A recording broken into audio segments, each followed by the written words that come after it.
Welcome to the MMA Happy Hour. I am Kyle Anthony, your host. We're here. We have interviews, MMA banter, and betting advice. This week, UFC Vegas 79, Mateusz Gamrot versus Rafael Fiziev. We're going to talk three plays here like we always do on the show. And listen, last weekend, once again, we get to the window, 6 units of profit for clients. Great showing overall. Hit on our max play.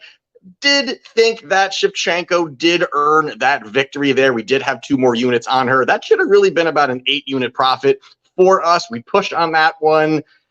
Kind of crazy stuff going on, but hey, listen, when we profit, we profit. And over the last 3 events, almost nearly 20 units of profit. So things are going great right now. Out of the last 19 events, I've cashed 13 of them. So again, long game is looking good. The short game is looking good as well, too. So we're going to keep that going overall. And I always want to try to make these shows a little bit quicker, a little bit more concise. You know, a lot of people have these 2-hour shows and hour-and-a-half long shows. We're finding good spots to place our money, and we're going to talk 3 fights. We're going to place our money there. And then if you want to become a client, check out the link down in the description for Wagertalk. If you want to become a client, got plays up right now. Take a look. Also, got to talk about our sponsor, Underdog Fantasy Sports. If you want to make a deposit on their 100% return on your deposit, up to $100. If you want to start getting into the fantasy sports, getting into the pick'ems, I've been posting a lot of stuff on Twitter. So if you want to follow me at Kyle Anthony UFC, you can check it all out over there.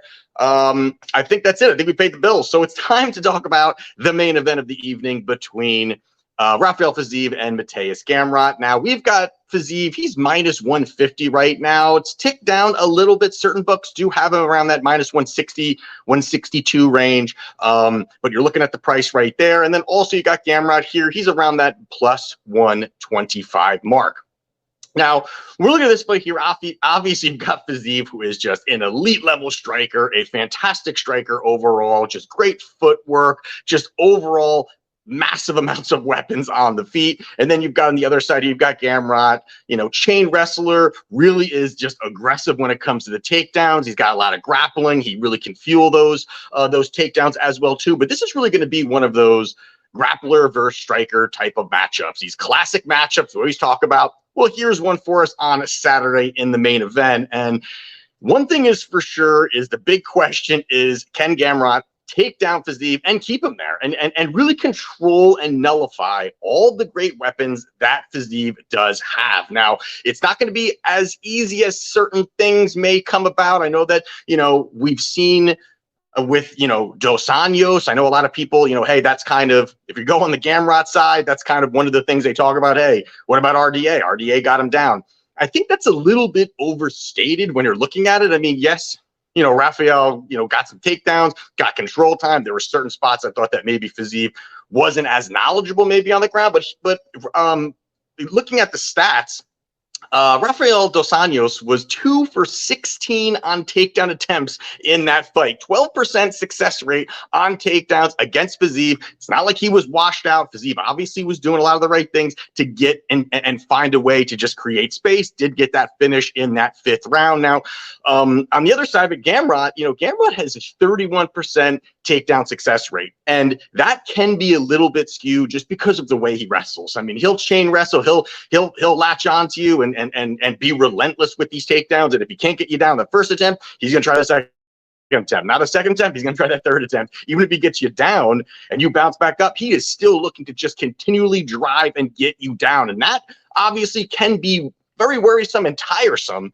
for either of the guys there. And that is one thing that Fiziev, I think, continues to elevate, is going to be his grappling. His takedown defense. He's not going to, be this guy that's going to be, hunting for submissions off of his back or anything, but he has such high level striking that he always, I'm sure, working on that takedown defense. Right now, he supports a 90% takedown defense rate, pretty damn high overall. Again, he has not fought guys that are just going to dive at legs at him, but he has shown a lot of the right things that he needs to have, with whether it's the footwork, whether it's the hand placement. He continues, I think, to get and improve that part of his game. Now, on the other side of it here, if this is striking, I mean, just top level. Fiziev is just top level when it comes to striking, his ability, all of those great things. He's extremely explosive. He's got quick developing combinations. Everything that he throws is with power, with strength, with really damaging intentions. Also, just his kicking arsenal. You know, his kicking arsenal is absolutely fantastic. Just the way that he's able to kind of time them. The body shot, I think, will be there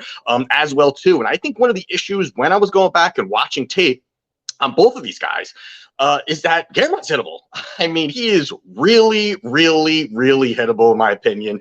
And, you know, obviously that's not his path. He's not looking to stand and bang with anybody, but we've seen him get cracked a few times against, you know, a lot of guys who do not have that striking of Rafael Fiziev. And that, to me, could open up windows for this striking, you know, against a guy who, you know, Gamrot, very basic striking. You know, he can be low volume at times, you know, allow the opponent to kind of get, you know, obviously he's looking to time these takedowns and work angles and a lot of those things that he does well. But if he struggles and he's on the feet, Fiziev is going to tee off on him and it's going to be pretty ugly. But if you look at the last 3 fights for Gamrot, he was dropped in all of them against, who is it? It was, do I even have it written down here?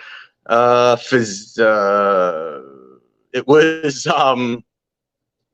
Dariush knocked him down. Turner knocked him down. You know, Sarukian also, I get it. Sarukian's an elite level guy, but knocked him down also. These guys are hitting him. I mean, Dariush dropped him. I mean, to me, Turner, yes, he's long, he's lanky, but I mean, boy, he does not present the striking that Fiziev does have. And if you're going to be getting clipped by these guys and getting rocked and wobbled, not the greatest look when you're fighting a guy who probably can defend these takedowns, but then also have just far superior striking overall. And also, you think about it, is their last few fights, as we just kind of touched on there. Look at what Fiziev has done.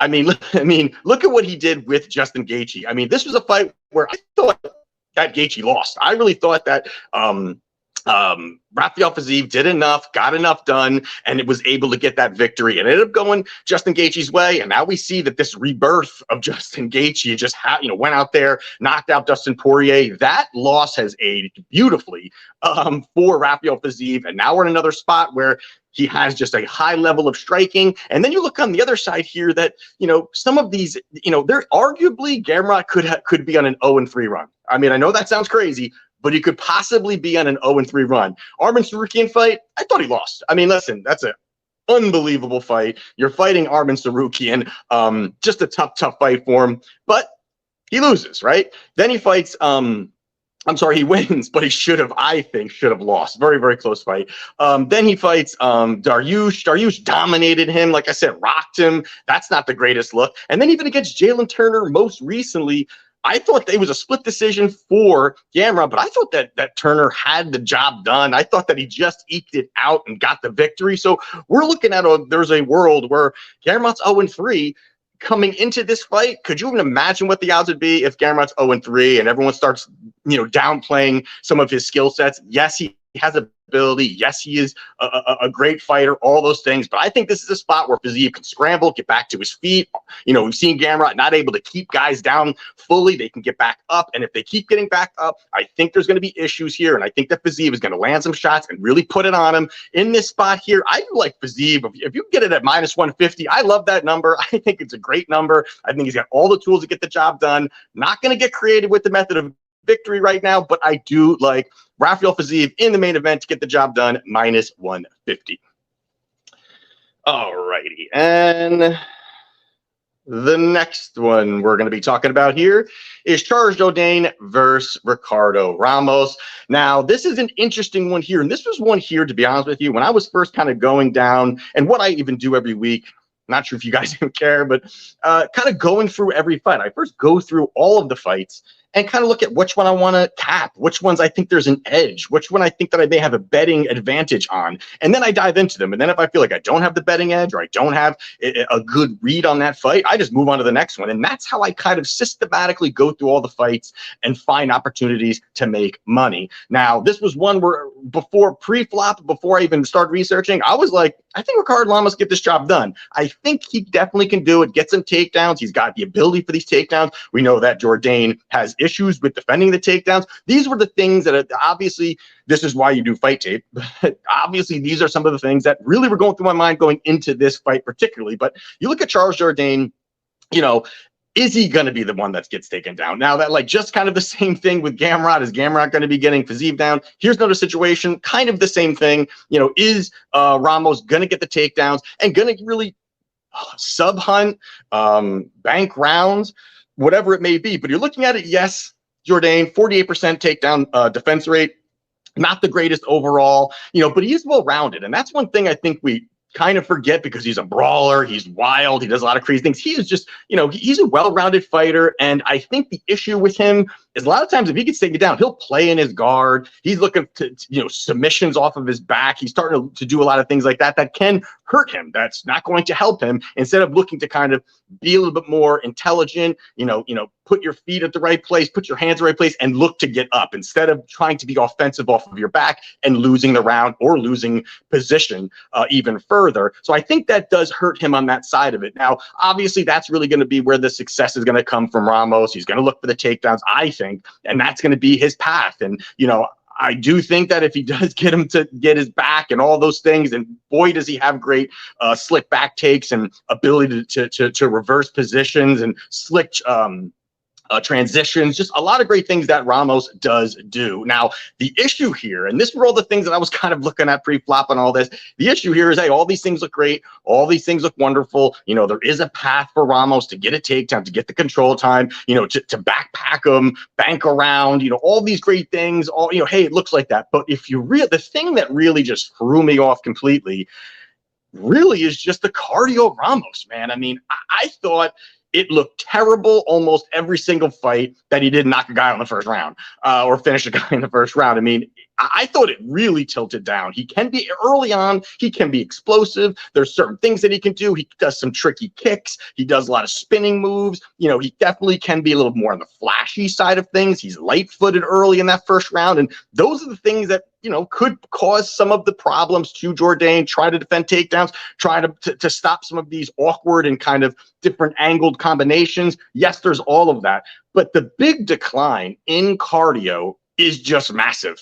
I mean, and we continue to see it. And even in spots where he has looked good early, getting takedowns, and even not in these, you know, yes, there was a few where it was, you know, some heavy pace and some really heavy pace. But some of these in this spot here, you know, it's like the second round and he is desperate to look for takedowns, or in the third round, he can't even like hold the guy, you know, can't even wrap him up. Forget about taking him down. He can barely put his arms around him and just kind of latch in some kind of, you know, double leg or something. And most of these guys kind of get out of him, you know, kind of don't really, even when he had these victories, it has been some sloppy endings to some of these fights. And that's where I think that this is going to be a situation where Jourdain, who really pushes the pace. I mean, Jourdain keeps his foot on the gas all 3 rounds, will throw wild shots, will keep high volume, will be in your face. And that is where I think is the issue here in this fight. We're going to be at the apex cage. I really think that Jourdain is going to go balls to the wall, really push the pace. And I think early, yes, I think early, it's possible that you're going to see a takedown. You're going to see Jourdain defending off of his back and all these things. But I think in that second and that third round is really going to be Jourdain. I don't like what I saw also where you have seen even Ricardo getting rocked and hit and not absorbing punches very well. Now you got on the other side, you've got a Savage and Jourdain who wants to brawl, who's willing to exchange shots, who is willing to push the pace, get in your face. And I think that's where he's looking to create some space, Ramos, or where he's looking to kind of, he wants things to be a little more flowy and a little bit more technical, where Jourdain don't give a shit about that. He's going to go forward, throw, and really go after it. That's where I think you're going to see Jourdain pick up the pace, melt him, push the volume, weaponize the cardio, and really, really get on him. And I think that's where there's going to be a lot of problems here for him. And I think this is just a really great spot for him. I think at this point, -135, that number is out there. I think it's a great number.